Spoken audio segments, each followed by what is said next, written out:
Welcome, beautiful souls. This is May's energy. Now, this is a timeless reading, so it doesn't matter which year or which month you're actually watching this in. The messages can still resonate no matter what. So technically this is, but also is not a pick a card reading. Both piles go together. So pile 1 is just the first half, and pile 2 is the second half. So I do recommend watching both, but if you only care about one, then definitely do that. The very first messages are, this month is all about intuition, but also with May being the number 5 is all about change and conflict. But it's really just about changing what you do and your day-to-day life, maybe even your routine. I feel like you are becoming more responsible. You're getting in touch with yourself, your soul, and your intuition. The intuitive crystal is this amethyst geode. I know I use this crystal a lot, but I can't help it that that's the intuitive crystal for the reading. So amethyst is a really good stress reliever, and it's also good for relaxation, but it's connected to the third eye chakra and the crown chakra.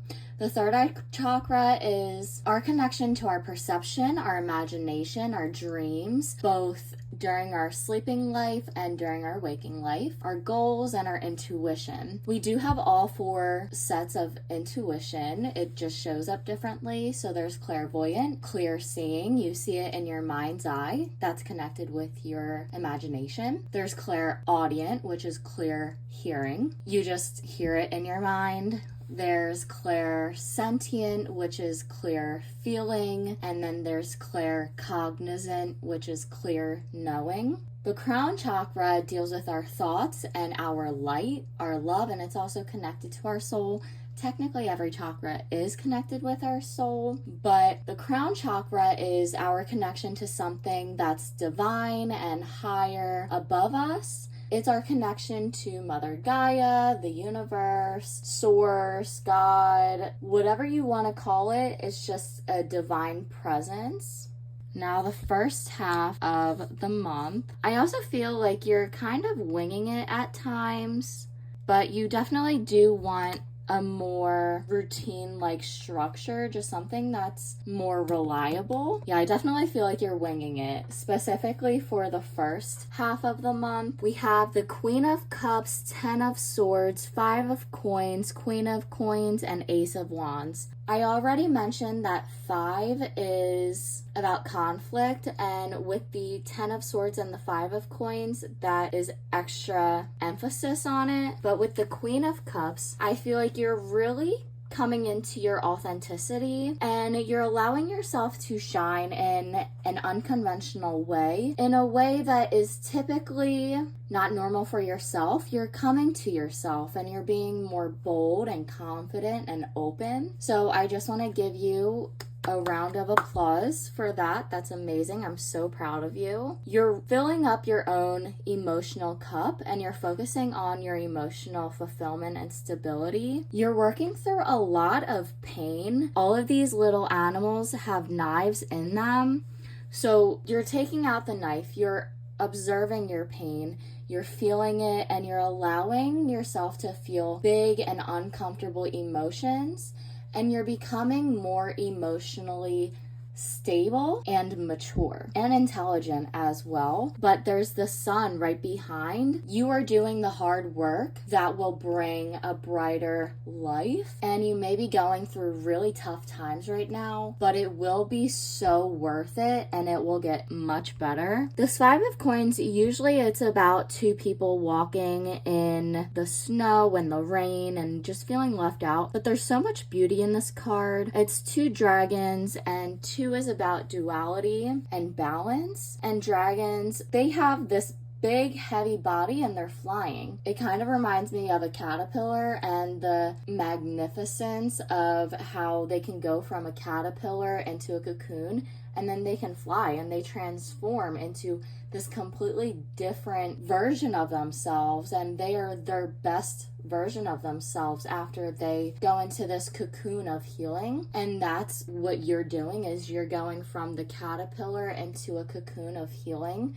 with shelter and nurturing and love. And then you're blossoming into this beautiful, authentic, healed version of yourself. And you have done so much work. I truly am so proud of you, and you should be so proud of yourself as well. But dragons are very independent and strong. People tend to fear what they don't know and what they don't understand and what they feel they can't control. You are facing your shadow self, and you're facing all of the pain that you've been trying to run from. And there's so much power in that and so much fierce energy and strength. I feel like you have a lot of hope and optimism even during this rough time, and never give that up. Don't let anyone take that away from you. You're finding the beauty in every situation, and that's absolutely so amazing. Your communication is improving as well. You're expressing yourself more. You're loving yourself, truly. You're not pretending to love yourself. You're actively putting in the work and the effort to love yourself and to take care of yourself. The Queen of Coins, you're abundant, baby. You have everything that you need, financially, emotionally, physically, spiritually. You are abundance. Your energy is abundance, and you are manifesting all of that wealth and beauty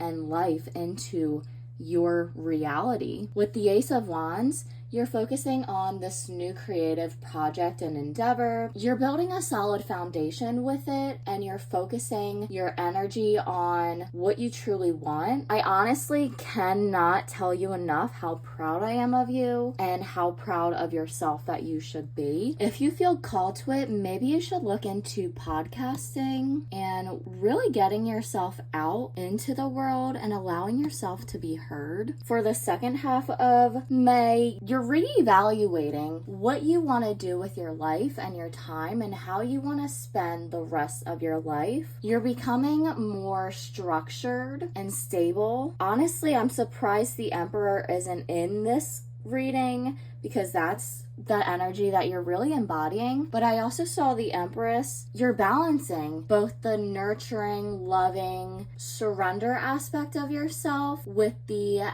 active, action-oriented, protective, structured part of yourself. For the second half of the month, we have 3 of Coins, the High Priestess, 10 of Coins, 4 of Coins, 9 of Wands, and 7 of Cups. There's 2 10s. You're completing a cycle of some sort, whether this is a physical cycle where you're ending a career and you're going into something new, or it's a version of yourself that you're putting to rest. You're working on your creativity, being more mindful, present, and in your body. You're trusting yourself, and you're allowing yourself to be calm, patient, relaxed, not so hyper and energetic and chaotic. You're grounding yourself. The High Priestess card, this reminds me of the 6 of Cups, where you're taking everything that you have and you're going to calmer waters, and you're going from this chaotic environment to a peaceful,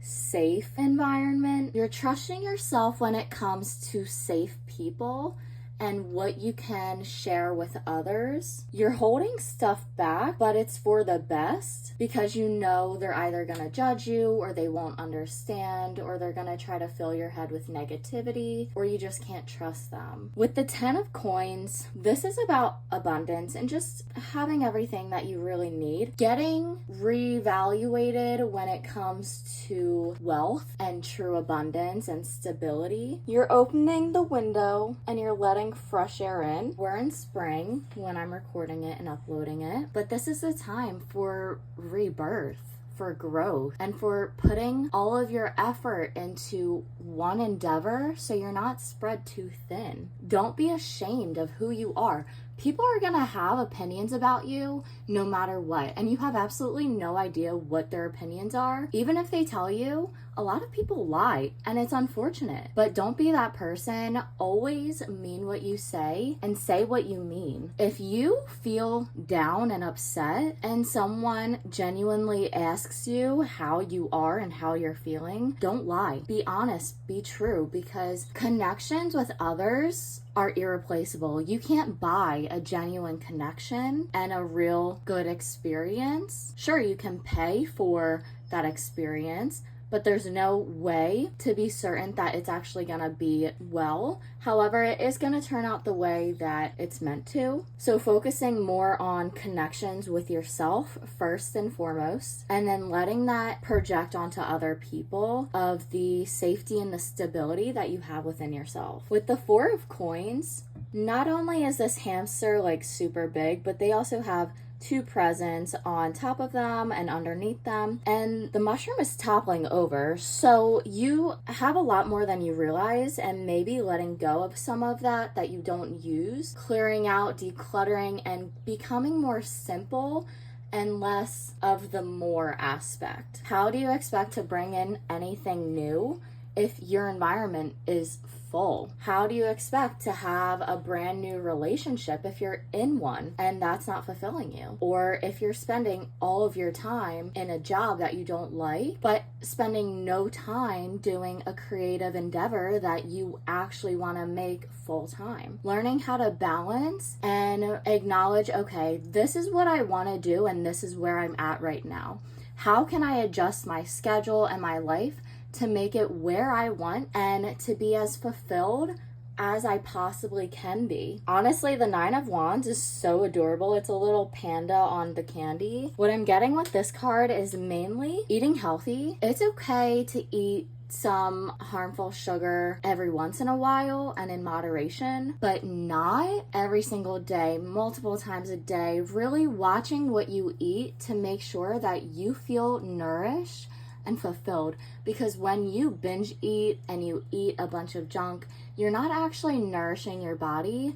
You are overindulging in what you truly don't even want. So make sure when you put food in your body, it's actually nutritious and it helps you to feel fulfilled and it feels good in your body. If something doesn't feel good in your body, stop eating it. Don't distract yourself while you're eating. Make sure you acknowledge the food that you're putting in your body. You're chewing and you're tasting the flavor and you're feeling how your body is reacting to it. Does it hurt or does it feel good? Does your body want to do a happy dance because you love the food so much? Or do you feel tired and heavy and lack motivation after you ate? I know it can take a lot of energy and time to truly take care of your health, but it's worth it. And if you're trying to budget, spending money out every day, getting Uber Eats and paying for a tip and paying extra money just to have it delivered, that's not the way. And I feel like you're actually coming to terms with that and understanding that something needs to change and you're on your way to making that change. The Seven of Cups typically reminds me of just indecision. There's so much, but this Seven of Cups, it's juggling too much. And look at all that trash. It looks like 7 apples that were finished. They're trash. You can toss it. They're holding on to a full boat, a shark, a whale, pearls, a starfish. You're just holding on to too much. Let it go. You don't need that. Whether it's something physical or it's connections with certain people that just are not meant for you. You know exactly what I'm referring to. And if your conscious brain is not telling you immediately or showing you, or you don't feel it yet, get in touch with your body. Do some writing. What do you need to release that is not serving you? That's going to end this reading. I hope you enjoyed. Let me know how this resonates. Don't forget to like and subscribe. Hit that bell notification so you're notified every time I post. I'll see you next time and have an amazing day.